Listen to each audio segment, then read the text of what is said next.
नमस्कार दोस्तों। कहानियों का सिलसिला मेरा अच्छा चल रहा है। आप पढ़ रहे हैं, आप सुन रहे हैं, मुझे बहुत अच्छा लग रहा है। बस लाइक और सब्सक्राइब नहीं हो रहा है, कमेंट्स नहीं हो रहा है। कुछ गलती हो गई है तो मुझे ज़रूर बताएं और ये बताएं कि मैं और क्या इम्प्रूव कर सकती हूँ। इतना बुरा तो नहीं पढ़ती ना मैं। चलिए आज एक और कहानी हरिशंकर प्रसाई की हो जाए।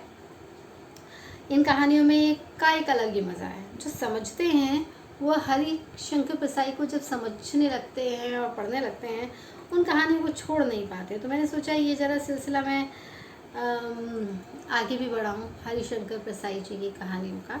तो सुनते हैं उनकी कहानी प्रथम स्मगलर। लक्ष्मण मेघनाथ की शक्ति से घायल पड़े थे। हनुमान उनकी रक्षा के लिए हिमाचल प्रदेश से संजीवनी नामक दवा लेकर लौट रहे थे कि अयोध्या के नाके पर पकड़ लिए गए। पकड़ने वाले नाकेदार को हनुमान ने पीट कर लिटा दिया। राजधानी में हल्ला मच गया। बड़ा बलशाली स्मगलर आया हुआ है, पूरा फौज भी उसका मुकाबला नहीं कर पा रहा। आप इस बात का ज़रूर ध्यान कीजिएगा कि इस कहानी के माध्यम से किसी की भी धार्मिक भावनाओं को आहत करने की कोशिश नहीं की जा रही। आप हरिशंकर प्रसाई जी के इस व्यंग को समझने की, पकड़ने की कोशिश कीजिएगा। सिर्फ उथली बातों को लेकर अपने विचार मत प्रकट कीजिएगा, बस मेरी रिक्वेस्ट है।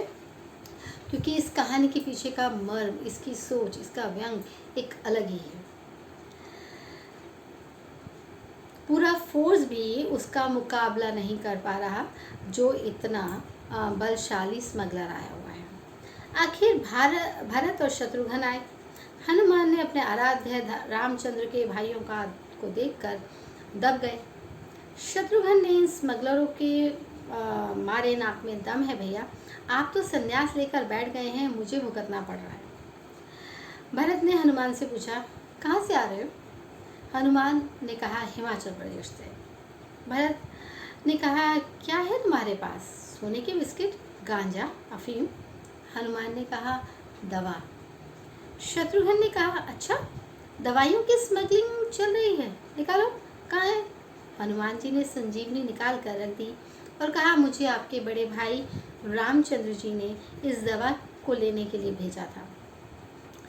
शत्रुघ्न ने भरत की तरफ देखा और बोले, बड़े भैया ये क्या करने लगे हैं? स्मगलिंग में लग गए क्या? पैसे की तंगी थी तो हमसे मंगा लेते, स्मगलिंग के धंधे में क्यों फंसते जा रहे हैं? इससे बड़ी बदनामी क्या हो? भरत ने हनुमान से पूछा, ये दवा कहाँ ले जा रहे हो, कहाँ बेचोगे इसे? हनुमान ने कहा, लंका ले जा रहा था। भरत ने कहा, अच्छा, वहाँ उत्तर भारत का स्मगल किया हुआ माल बिकता है? कौन खरीदते हैं? रावण लोग। हनुमान ने कहा, ये दवा तो मैं राम के लिए ही ले जा रहा हूँ। बात यह है कि आपके भाई लक्ष्मण घायल पड़े हैं, वे मरणासन हैं। इस दवा के बिना वे बच नहीं सकते। भरत और शत्रुघ्न ने एक दूसरे की तरफ देखा।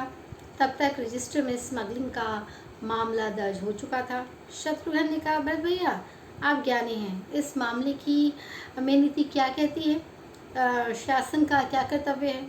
भरत ने कहा, स्मगलिंग तो अनैतिक है, पर स्मगल किए हुए सामान से अपना या अपने भाई भतीजों का फ़ायदा होता है तो ये काम अनैतिक नहीं है। जाओ हनुमान, ले जाओ दवा।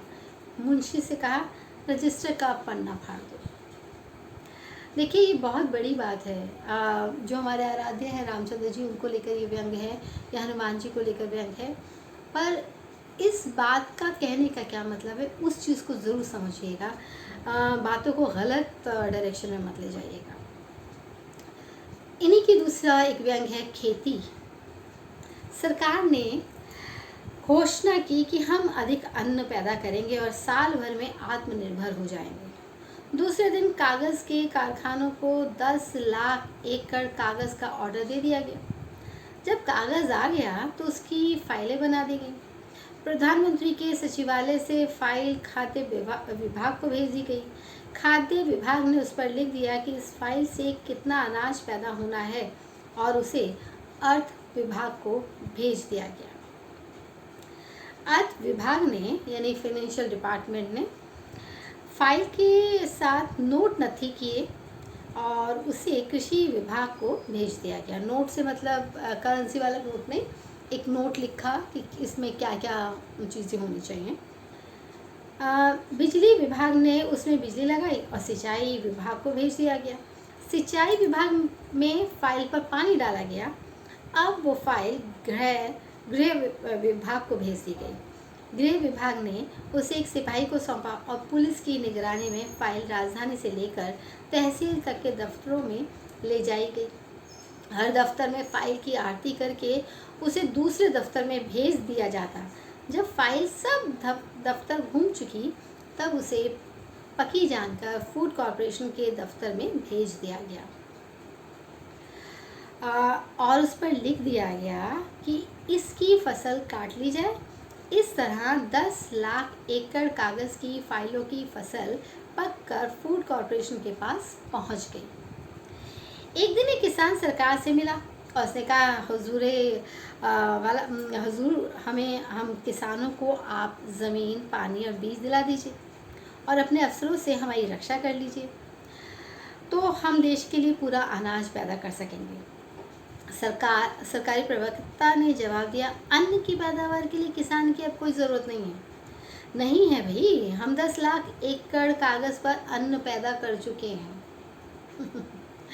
कुछ दिनों बाद सरकार ने बयान दिया, इस साल तो संभव नहीं हो सका, पर आगामी साल हम ज़रूर खाद्य में आत्मनिर्भर हो जाएंगे। और उसी दिन 20 लाख एकड़ कागज़ का ऑर्डर दे दिया गया। व्यंग समझे हैं आप? हरिशंकर प्रसाद ने कब लिखा होगा, आज भी यही सत्य साबित होता है। अब है अश्लील पुस्तकें। सुनकर कुछ लोगों को अच्छा नहीं लगा होगा, पर समझिए इसका भी व्यंग कि लोग जिन चीज़ों को लेकर बहुत बड़ी बड़ी बातें करते हैं वो उन्हीं चीज़ों से गुजरते भी हैं। शहर में एक ऐसा शोर था कि अश्लील साहित्य का एक बहुत प्रचार हो रहा है। अखबारों में समाचार और नागरिकों के पत्र छपते कि सड़कों के किनारे खुलेआम अश्लील पुस्तकें बिक रही हैं। 10-12 उत्साही समाज सुधारक युवकों ने टोली बनाई और तय किया कि जहाँ भी मिलेगा हम ऐसे साहित्य को छीन लेंगे और उसकी सार्वजनिक होली जलाएंगे। उन्होंने एक दुकान पर छापा मारकर 20-25 अश्लील पुस्तकें हाथों में ली। हर एक के पास 2 या 3 किताबें थी। मुखिया ने कहा, आज तो देर हो गई है, कल शाम को अखबार में सूचना देकर परसों किसी सार्वजनिक स्थान में इन्हें जलाएंगे। प्रचार करने से दूसरे लोगों पर भी असर होगा। कल शाम को सब मेरे घर मिलो, पुस्तकें मैं इकट्ठी कर लूँगा और उस समय उनको जला देंगे।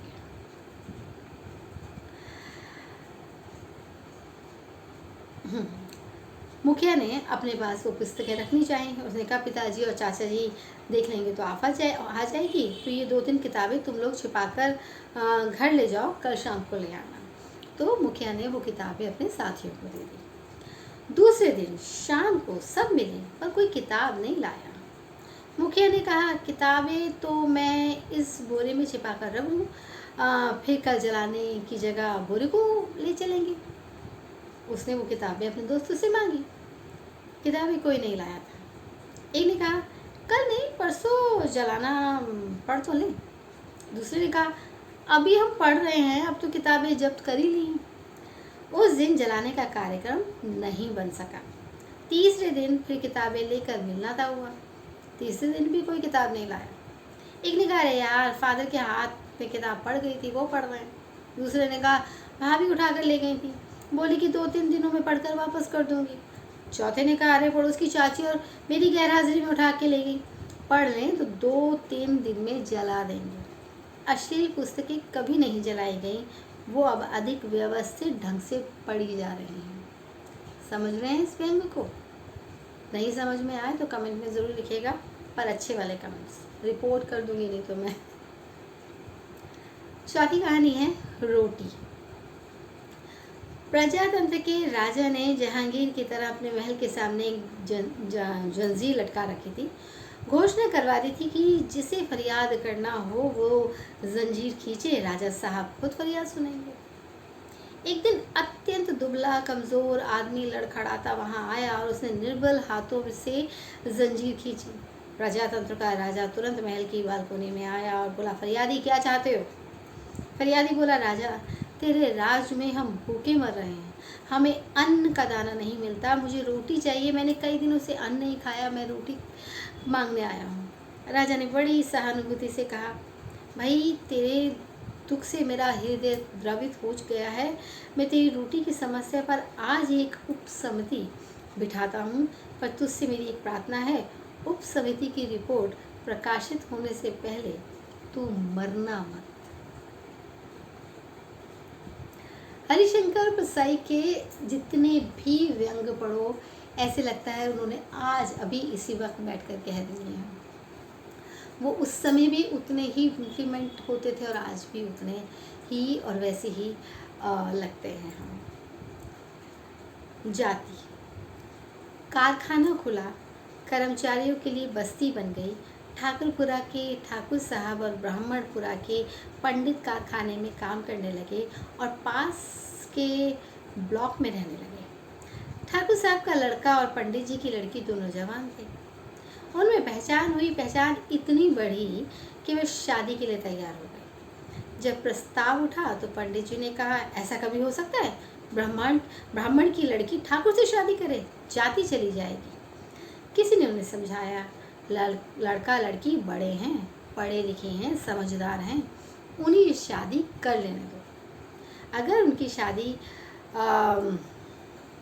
नहीं हुई तो वो चोरी छिपे कर लेंगे और तब जो उनका संबंध होगा वो तो व्यभिचार कहा जाएगा। इस पर ठाकुर साहब और पंडित जी ने कहा, होने दो, व्यभिचार से जाति नहीं जाती, शादी से जाती है। ऐसी घंटियां घर में बजती ही रहती हैं, तो टेंशन नहीं।